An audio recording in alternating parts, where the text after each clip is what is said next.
सरकारच्या एका नियमाने इंडिगो बर्बाद झाले। गेल्या 20 वर्षांमध्ये देशभरात स्वच्छ, स्वस्त आणि सेफ विमान सेवा देणारे इंडिगो आज डेली 400 ते 500 फ्लाइट्स कॅन्सल करत आहे। त्यामुळे अनेक प्रवाशांची गैरसोय होते, काही फिरायला गेले ते विमानतळावर अडकून पडलेत। त्यामुळे देशभरामध्ये गोंधळ निर्माण झालाय। आता हे टेक्निकल ग्लिच व ऑपरेशनल इश्यूमुळे घडत आहे असं इंडिगोचं म्हणणं आहे। आणि सोबत DGCAने पायलट व क्रूसाठी एक नवीन नियम 1 नोव्हेंबर पासून लागू केलाय।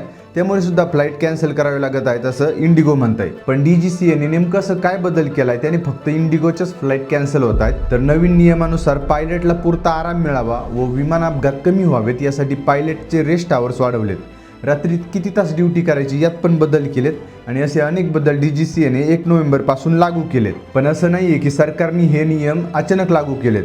सरकारने 1 वर्षापूर्वीच या सर्व एअरलाइन्सला या नियमाबद्दल कल्पना दिली होती। पण मग फक्त इंडिगोमध्येच कसा गोंधळ उडालाय, तर सध्या इंडिगो दिवसाला 2200 विमानाच्या फेऱ्या करतं, जे की एअर इंडियापेक्षा डबल आहेत आणि त्यातील जास्तीत जास्त ह्या रात्रीच्या असतात। पण नवीन नियमानुसार एक पायलट एका रात्रीमध्ये किंवा एका नाईट शिफ्टमध्ये फक्त 2 लँडिंग करू शकतो।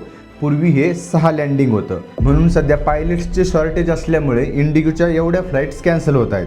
पण त्यांनी जर वेळ आधीच तयारी करून ठेवली असती तर आज प्रवाशांवर इतका मनस्ताप सहन करण्याची वेळ आली नसती। तुम्हाला काय वाटतं, यात इंडिगोची चूक आहे की नाही हे मला कॉमेंट्समध्ये सांगा। माहिती आवडली असेल तर लाईक, शेअर, सबस्क्राईब करा। मला इंस्टाग्रामवर फॉलो सुद्धा नक्की करा। चला भेटूयात पुढील व्हिडिओमध्ये। धन्यवाद।